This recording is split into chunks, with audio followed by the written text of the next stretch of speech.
Hi, I'm Emily Elias. And my name's Tom Wiggins, and this is Desert Island Dips, the podcast where we pit condiment against condiment and ask, if you were trapped on a desert island, which 5 dips would you take with you?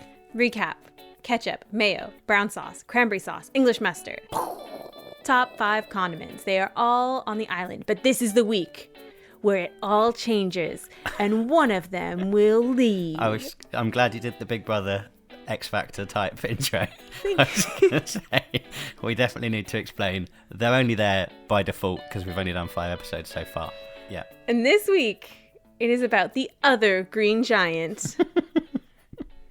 Guacamole! How do you feel about guacamole? Shall I bring it up straight away? Just like to give a taster of your opinion. Well, I'm not even sure it's a condiment. Straight to the heart. My heart is breaking right now. Well, I mean, do we want to get into this now, or do you want to do the history first? Then we'll get into the controversies history afterwards. Yeah, we'll and get by into controversies, I mean I'm going to tell you that it's not a condiment, and that was all a waste of... Carry on. Listen, we'll get into it. There's going to be a fierce debate on this episode, and I think I'm right. So buckle up, listeners. Yeah. Last episode, you said, I think I've got the oldest condiment. You're going to throw good things I've said back at me when I've got no way to defend myself because they're on tape. I would like to take you back to the Cenozoic era. What the hell is that? Is that before Jurassic Park or after? Yeah, I think it's after Jurassic Park. Okay. But the great mammoths. Yeah. What invented guacamole? They were eating avocados. And I'm pretty sure they probably smashed some in the eating. Yeah, but they didn't do it in a cafe with, I don't know what other things hipsters eat. Carry on. Fine. If you're wanting to narrow this down to humans, Well, I think we probably should. I don't know why we didn't set these rules out at the beginning. 500 BCE, humans started eating avocados and making guacamole type avocado mixtures. The first sort of documentation of this was the 14th century Aztecs. Mm-hmm.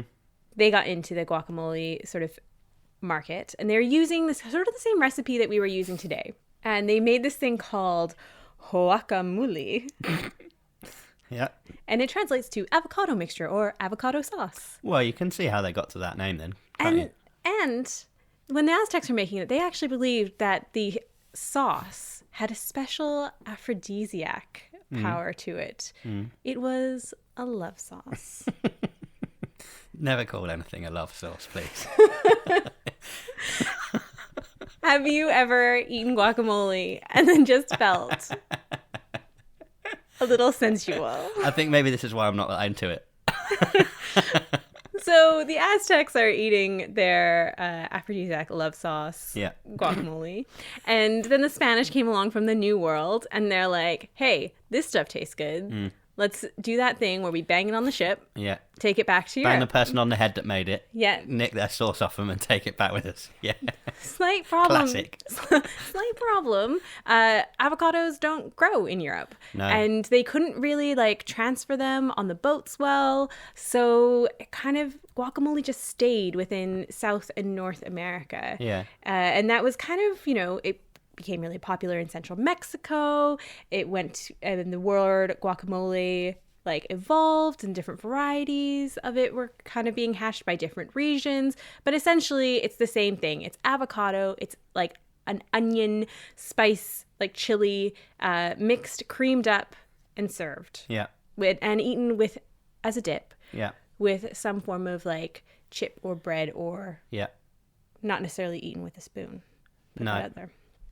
So, have you ever picked up an avocado? Yeah, maybe just to move it out of the way. Do you not like avocados at all? They're fine, but they're for me, it's a bit like a mushroom. You take it or leave it? Yeah. And that's so wrong. If it's there, it will go in. And when I say that, I'm pointing at my mouth just to save anyone being unsure what I mean by that. But it's kind of there's not enough to it for me to be bothered by it. Well, okay. As somebody who likes an avocado. Yeah. What about mushrooms? Yeah. Okay. I like it. Yeah. Don't make me feel bad. But have you ever had it, like, you open it up and you get really disappointed because, like, the seed is just, like, way too big and you feel super ripped off because you spent, like, 2 pounds on avocados and basically you just bought a giant seed with a tiny bit of avocado around it. The seed, for me, is the most impressive bit. I like how sort of smooth and they're quite often very round, aren't they? Yeah, very round. They like a little... ball. Yeah, like a little... What's the one you use that you throw... When you play bowls, you throw the jack? A bit like that. That's too English, isn't it, again? Sorry. That's all right. I think it just... I must react to your Canadianism when we do this, and I just come out with loads of English references that you don't understand.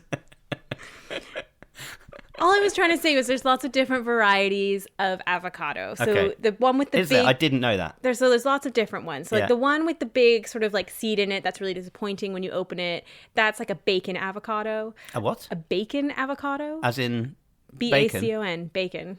Like Right, okay. fried up bacon. There's a Gwen avocado. There's a Pinkerton avocado. There's a Zutano.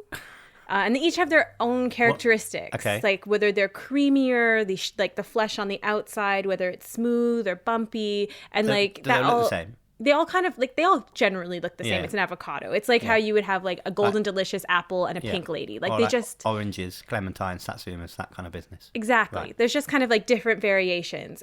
The most popular one for making guacamole has become the Hass avocado. Hass. Hass. Hass. Rhymes with pass. Okay.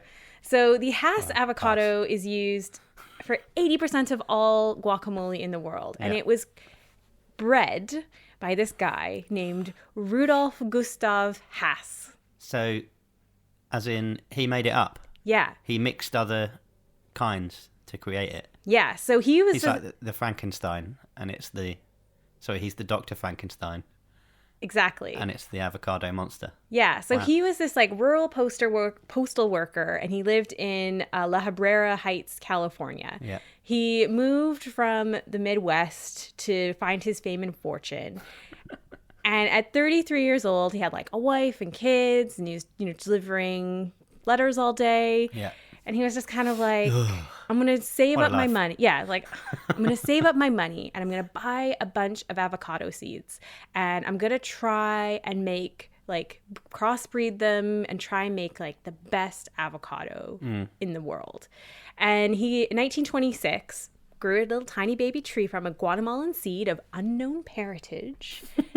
Mixed it with, crossed it with another graft of another avocado tree, and it all seemed to work. And his wife is quoted as saying that Rudy is doing what God does. He's the avocado god. He's the avocado god. And the graft of these two different trees they took together, it became the mother tree of the Hass avocado and was entered into all these sort of like competitions and county fairs. And it won all these awards because it was nice and smooth and green and it had this lovely creamy flavor. How big are we talking for the stone in the middle? The stone in the middle, it doesn't look too big. So Okay, you're getting like a good surface area of actual avocado. Because I mean, that's a big deal for any producer of avocado, particularly if you're going to use it to create a condiment. Yeah. You want more flesh than stone, don't you? Exactly. And you want to have like a creamy flavor within it so that it's, it acts like a butter almost. Yeah. And so he's like, super excited about this. He patents like avocado. I didn't know you could do that. You can patent it. It's the same, like a pink lady apple is a patent. I know a pink lady is a genetic deformity, but a delicious one. It's the exact same rules for avocados. So he patents it, but his patent only lasts for 17 years. Okay. It expires in 1952. Yeah. Same year he died. Oh. And the family only made $4,800 off of this avocado. That's not good enough, is it? No, especially considering today, the Hass Avocado Board says that the Hass avocado is worth about $1 billion annually. At least his name's on it. That's the whole thing the family says. Like, they're super bummed, obviously. We got $4,000, could have been $1 billion, but But like the grandsons are like saying we're anonymously famous, and the the grandmother of the matriarch, Rudy's wife, was like, she felt just blessed from God that everybody knows their name worldwide. Yeah. And that was like all they can get out of it. They're this like famous family, but you have nothing. You have no idea that the name. You'd have no idea that was named after a person. Yeah. There's. I mean, this is kind of similar to Mrs. Clements and the mustard from last time, right? Yeah. At least they got the name. There's no, we don't go, oh, I'll have some Clements mustard, please, even though you kind of can still get it. I don't want to hijack your avocado episode. Carry on. No, it's like the Haas family. They know who they are, Yeah, and they yeah. know what they've done. And we know, and the listeners now know. Yeah, but they don't get that sweet Skrilla, It's as a the kids shame call it. for Skrilla me. means money. Thanks. It's a shame for me that if this is the one that they use to make all of the guacamole with, that isn't reflected more in the name of guacamole. It They should be could called change like it. Hasamole. Hasamole. So the first Guacahas. I don't know. The Yeah. first Hasamole's better. recipe for guacamole was published in the 1940s, and then in the 1960s it started to get marketed as like this Pacific Island treat. Yeah. The 70s came along in the US. They started associating the dish with like Spanish and Mediterranean foods. Mm-hmm. In the 80s, the Hass avocado really like hit its heyday. It was easy to sell. It was easy to export. It was really versatile. Everybody's loving this avocado. And this little thing called NAFTA, the North American Free Trade Agreement, Yeah. made it a lot easier for avocados to be like traded and sold around North America. Therefore, guacamole became more of a recognizable side dish that we see everywhere around us. Because of the free trade. Yeah, it helped. okay. It actually Get it around the world and let us all enjoy it. it became. I think it just became so much easier. There weren't tariffs on the avocados anymore. That they Yeah. could then make guacamole all over the North America, and Yeah. therefore it just kind of exploded from there. Okay. I like guacamole, but I've noticed something about this country in particular that I have to be very careful about. Right. In the UK, for some inexplicable reason, they like to put skim milk and yogurt inside like store guacamole that you can buy to help make it a creamier texture. Yeah. I'm allergic to dairy, Oh, mate. so I have to be really careful. But you can get stuff that's... I have to look at the label. You have to be very specific about your choices. Yeah, like it says it's vegetarian friendly, but it's not necessarily vegan friendly. And I think it's BS. So I emailed Waitrose about it. There's such a trend developing in these podcasts that the ones that I do, there's no external like input from Waitrose or Ocean Spray.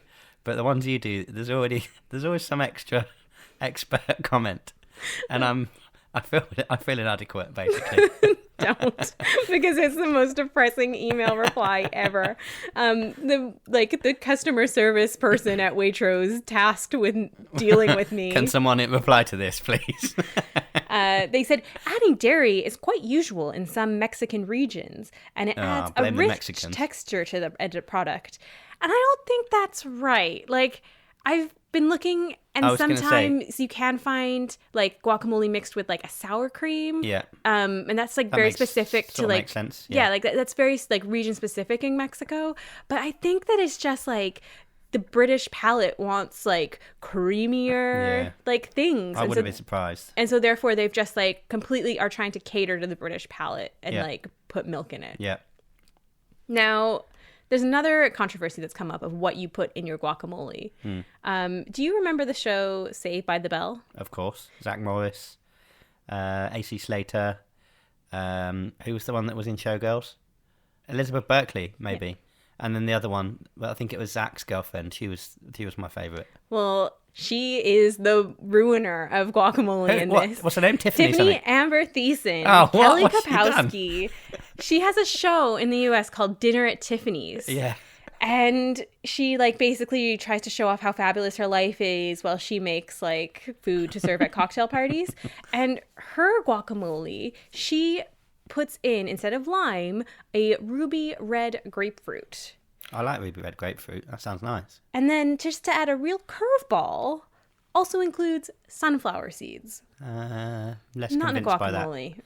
Yeah. You don't want bits of stuff in it, do you? No, I don't think so. And I think that grapefruit is like such a specific flavor anyway. Like you're just trying to be like different for the sake of being different. Like why can't you just make a good like standard guacamole instead of being like, I'm gonna use a creative citrus? I mean, take a hike, Kelly Kapowski. Can we give it a try before you completely write it off? No, because I haven't prepared it. No, I know, but like as in the future. You just have like some schoolboy crush for Tiffani Thiessen. Leave her alone. Yeah, I just feel like you're putting too much blame on her.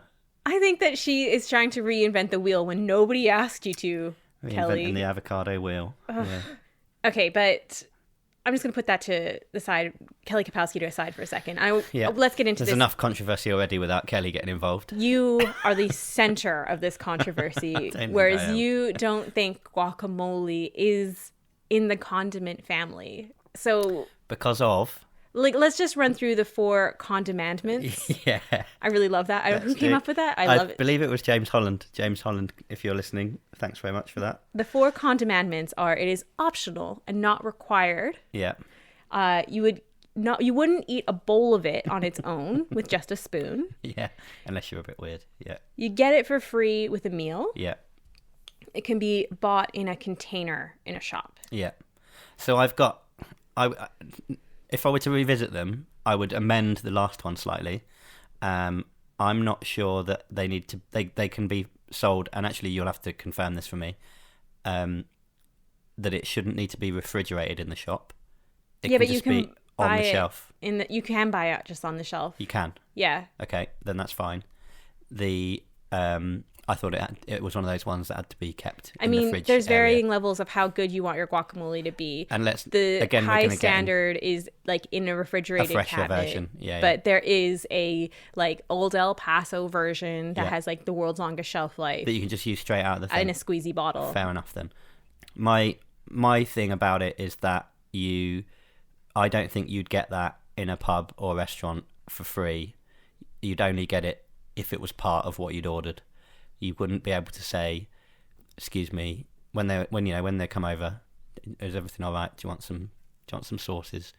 Yeah, could I have some guacamole to go with this, please? They'd be like, Some places might give it to you because they were feeling nice, but I don't think it's not a general accepted. This is available for adding to your food item. I agree with you on that level of that. Well, yeah, you would have to. No, but what I'm saying is like there are certain like burgers that you would get at pubs these days, like a Tex-Mexy sort of like vibe or something to the burger, where the avocado guacamole would be included on the burger, that's fine. Yeah, and like not the add-on extra to it. Like I think as the Yeah. evolution has like occurred of having more guacamole within meals, Because- it's becoming more and more just like a condiment within the burger itself. And- Like if a veggie burger, anything like that, like you get the guacamole for free. and that brings Unlike us to if you're getting a burrito and you're getting the veggie burrito, you get the guacamole for free. I still think that that's because it's listed on the menu, but what you've suggested there is that, as we talked about, do we feel this is one of the first wave of new hipster condiments? I do feel it is in the first wave of hipster condiments. So there's a chance that it will become accepted as a standard in the standard condiment canon over probably very soon. I don't think it would take very long, but at the moment I don't think it qualifies. Do you feel that it is like a dip rather than a condiment, or like where does it fit into your food scheme if it is not a condiment? It's good of you to bring that up because it does help me to smash this down even more. Like people just put it on toast and stuff, don't they? See, but that's an avocado toast. Like that is just like a sliced avocado. I'm talking like I thought it was smashed up and then. Oh yeah, that is true. That's not guacamole, is it? no. I'm talking like actual proper guacamole. Yeah. You're right. Yeah. Multiple components of it. So that's to been create working. the sauce. That's been working against it in my head. Whereas I need to remember that they need to be separated. Well, I'm sure you could put guacamole on toast and it would be delicious. Yeah. I'm thinking that's kind of like a different It is. You're right. application of it. Of like as you would use like a jam. You wouldn't have ketchup on peanut toast, butter. would you?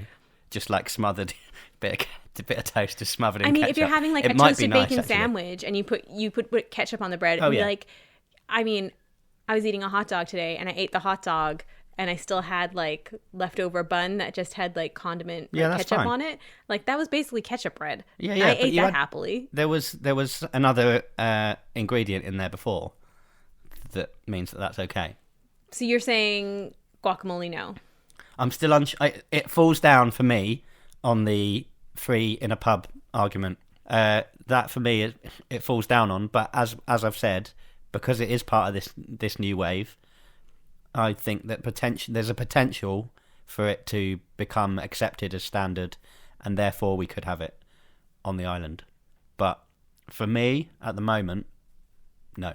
Wow, I disagree with you so hard on this. And that's why we decided to do this, because we needed conflict. We've had too much agreement so far. We have actually. I think that it rightfully deserves a place on the island. I think that guacamole is one of those condiments that it adds something, it enhances the flavor. Like it's not a nothing condiment. Like, and I mean, speaking to like your popularity of it, It is massively popular. yeah, like so there's an Zeus, an online dating site. Right. I've never heard of it. I'm getting married, so It sounds like more like a sort of takeaway service or something like that. or like something you'd look up rental properties on. Yeah. Anyway, Zeus, they did a study surveying data from profiles and messages sent between Tinder users. And they found that if you mentioned guacamole in your profile, you were more likely to get some action. That's amazing. Yeah. What a world. People were more responsive to people who had guacamole mentioned within their profile.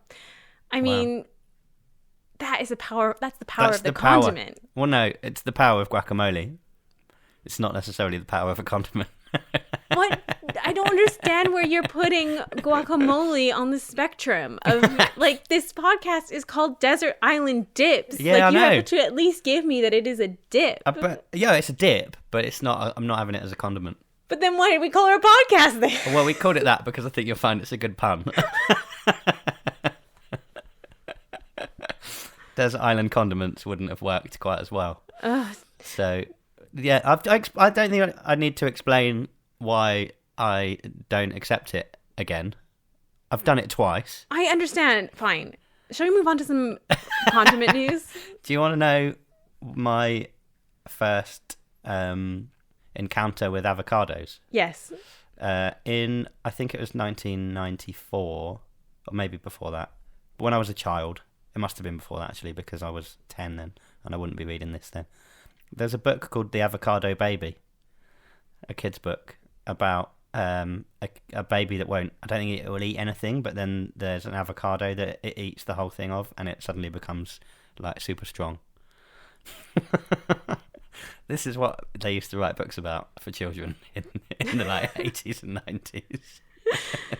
That was my first ever Foray into the avocado. exposure to the avocado world, but which is, you would think that would make me really like them, because I'd be like, yeah, I want to be super strong, but it didn't work. I don't think I had guacamole until I was an adult. I don't think many people do. Well, they definitely do now. Because kids today, middle class kids, yeah. Kids today, like my little like cousins, Yeah. they're eating way more like advanced things. Oh, they're than eating I hummus was. from the age of like 6 months, aren't they? Oh my! Yeah. I was just eating like dino fingers and like potato smiles. Alpha bites? Did you have alpha bites in No, we Canada? didn't have alpha bites. Mate, they're so good. Speaking of, no, there's no great segue to that. How would you feel about some guacamole news? I'd love some guacamole news. Holy guacamole. Oh, Kona woman finds possibly record-sized avocado. a what woman? A Kona woman. What does that mean? Is that a place? Kona's a large island in Hawaii. Oh, right, okay. A woman named Pamela Wang. You can't stop talking because I just keep laughing. Pamela Wang. Pamela Wang, tell me about Pamela Wang. Pamela Wang. She was out for a stroll on Sunday morning when a world record avocado dropped to her feet. I didn't. It weighed 5 pounds and 3 ounces. What's that in non-American? I don't know. Google. 2.27, about 2.3 kilograms. That's really big. The avocado is like the size of her neck and head. Like, that is how large it is. According to the story in the Hawaii Tribune Herald, Wang's avocado, if verified, dwarfs the more than 8-year-old world record. I was going to ask what the one before that was. 4 pounds and 13 ounces. It was 5 pounds something. Yeah, hers is 5 pounds. 4.13. 4.13 is the Oh yeah, it's previous quite a bit record. bigger, isn't it? Yeah. I like more than 8 years old. Like, that's a really long time. It looks a bit like a marrow, doesn't it? Yeah, like it's huge. Yeah. Anyway, that's all my avocado news I got for you. Well, Good luck, Pamela Wang, in your future record holding endeavors. I hope you get it. I hope she gets it as well. Yeah. So. You'll be eating guacamole for weeks. Well, yeah. As long as that doesn't affect the potential world record. So I feel like I know what your answer to whether it goes on the island or not is, and I've got a feeling you probably know what my answer is to whether it goes on the island or not. And we've never considered whether... We never thought that number 6 would be such a controversial figure, that we would both have such disagreement on whether it belongs in the island. We've also never considered whether we have individual lists or there is one list that we have to agree on. And I don't know what to do if it's the latter. Are you of the mind that... I feel like we've got to have a singular list. I think we should have a singular list. Yeah.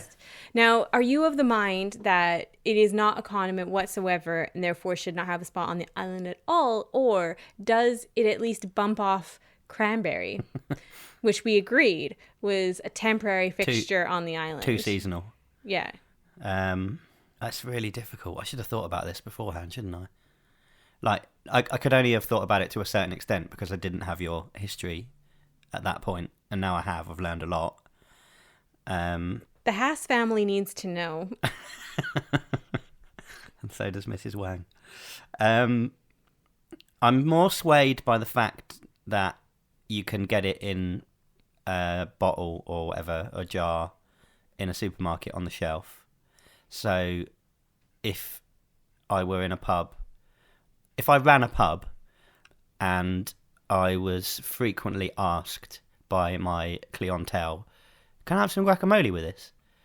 I would get it and I would add it to the little, those little sort of basket things they have with condiments in them, which would then satisfy the fourth or the third condiment, whichever one it was. So just because it isn't currently available for free, at least in my experience, doesn't mean it wouldn't be. And I feel like I'm being pressured into letting it be considered a condiment. I feel like I'm being too harsh on it. I feel like you're being very harsh on it. If you tasked me with if I had to convince somebody that didn't think it was a condiment that it was a condiment, those would be... I've just given you what I would use as my argument, and I think I could convince them. So maybe it is. I'll take a maybe. Yeah, go on then. It is a condiment. And I will have it over cranberry sauce. Cranberry sauce cranberry sauce is too seasonal. We love you, cranberry sauce. Yeah, and I love your log form and all that stuff, all that nonsense. I'm quite sold on the idea of putting other stuff in the guacamole, like Kelly Kapowski does, to make it taste different. She's not gonna... I just don't want her to hear this and then feel like I'm dissing her. Listen, I love Kelly Kapowski. Many of my formative years were spent watching Saved by the Bell. And I'm not meaning like any disrespect to her face, but behind her back, I will call her crazy. I feel like she's just pushing a boundary, isn't she? Fine. On the asterisk of commandment number 3 and your love for Kelly Kapowski, we will put it on the island technically. Yes! Oh, I won! I think Tiffani Amber Thiessen holding some guacamole makes it technically onto the island. Cranberry, it's been a slice, but hit that Ocean Spray Highway. Ride it on out of town. Surf on the Ocean Spray right out of here, because you're only useful once a year, and that is not enough if you've only got 5 condiments to eat all year round. And not only that, but you're also stuck on a desert island. And you can send your angry tweets, emails, and letters to us. You can find us on the internet at Desert Island Dip, singular. Desert Island Dip's plural on Facebook. Oh, yes. But singular on Twitter. Yeah. Don't worry, it's fine. They know what they did. You'll find it. So let's just end this here, and we'll let the listeners have their say. We'll do another vote, like we did with the ketchup fridge. We'll put a poll out there. Get your votes. Is it a condiment or not? Consider the condiments and the poor arguments. faces of the Haas family looking at you. Yeah. And let us know what you think. Only their legacy. What happens if it comes out as no? It doesn't matter, does it? Because we're in charge. Well, it's fine. Okay. Well, thanks for listening, everybody. Thank That's you. Guacamole. We'll see you next time.